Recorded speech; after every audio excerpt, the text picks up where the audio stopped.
તો આવો ડગલે ને પગલે ગોડા તમારી માને ચિંતા છે।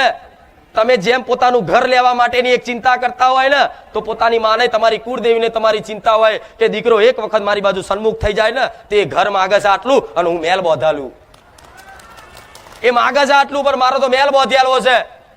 પણ એક વખત દીકરો બધી કામનાઓ મૂકી પણ એ બસ એક વખત મારો બની જાય ને, ભલે એને જ્ઞાન નહીં માતા શું છે એનું જ્ઞાન ના હોય, પણ ખાલી દેવી શક્તિ છે અને મારા ઘેરાઈ છે અને મારી છે, બસ ગયા રવિવાર વાત કરી હતી ને એનો સંબંધ સ્વીકાર કરી લો, એના તરફથી તેને સ્વીકારેલા છે એટલે તો જીવો છો। એને તો સ્વીકારેલા છે કે આ મારા દીકરો છે, આ મારા કુળનો, આ મારો વંશનો વારસદાર છે, આ મારો દીકરો એટલે તો જીવો છે આવા કાળા કળિયુગમાં। પણ તમે એને સ્વીકાર લો, તું મારી માં શું, વાત પૂરી થઈ જશે। પણ આવો કોઈને ધીરજ રહેતી બધાને બસ તાત્કાલિક સુખી થઈ જવું, તાત્કાલિક સુખી થઈ જવું। એટલે અત્યાર સુધી તમે શુંનું શું કર્યું, ના કરવાનું કર્યું, તો એના કર્મો નહીં ભેગા થયા હોય, એના જમા નહીં થયા હોય, શું એ બધા કર્મો નિષ્ફળ થઈ જશે? અને સુખ દુઃખ જીવનમાં કોને નહીં આવતું? કોને નહીં આવતું?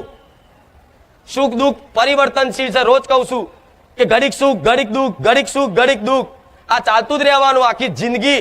માતાઓ સાક્ષાત તમારી જોડે વાતો કરતી હશે ને તોય તમારા દુઃખ વેઠવા પડશે। જેવું સાક્ષાત તમારા રૂબરૂ કાનમાં વાતો કરતી હશે ને, પડદે તમારી જોડે વાતો કરતી હશે, ફોટામાંથી અવાજ કાઢતી હશે ને, પણ તોય તે અમુક દુઃખ તો તમારા વેઠવા જ પડે ને। રામકૃષ્ણ પરમહંસ ખબર છે, મહાકાળી માના ઉપાસક મહાપુરુષ અને પરમહંસ કહેવાય। જેવા મહાકાળીના ઉપાસક સાક્ષાત એમની જોડે મહાકાળી વાતો કરતી, હાથો હાથ કોરિયા ખવડાવતા રામકૃષ્ણ પરમહંસ, તોય તે કદાચ રામકૃષ્ણ પરમહંસને છેલ્લે કેન્સર થયું ને તો દુનિયા વિચાર કરે કે આવી માતાથી કેન્સર શું થયું છે? અને તમને આ કેન્સર દેખાય છે, પણ અંદર મારી માતાનો આનંદ કેટલો છે તમને શી ખબર? સુખી દુખી તમે ક્યાંથી છો? મનથી। પણ મન તમારું જો તમારી મામાં પરોવી જાય તો દુઃખ તો બહારની પરિસ્થિતિમાં ગમે તેટલા આવે પણ એનો અહેસાસ નહીં થવા દે તમારી માતા। વિશ્વાસ રાખજો, સમય જતો રહેશે ખબર નહીં પડે, કદાચ આટલામાં પતવા આટલું મોટું નુકસાન પડવાનું આટલામાં પતાઈ દેશે। એ અમુકનો વિચાર આવતો હોય કે સારું છે ને, હું પેલા ભક્તિ નતો કરતો ને તારે તો સારું હતું, પણ સારું હમણાંથી કે મેં દીવાબત્તી અને માતાની બધી વાતો સાંભળી અને જીવનમાં થોડી નીતિની ઈમાનદારી સત્યના માર્ગ ઉપર ચાલવાનું કર્યું ને એટલે હારી તકલીફ બહુ વધી જાય, અચાનક વધી જાય। તો એનું કારણ કહું તમને, એનું કારણ શું છે?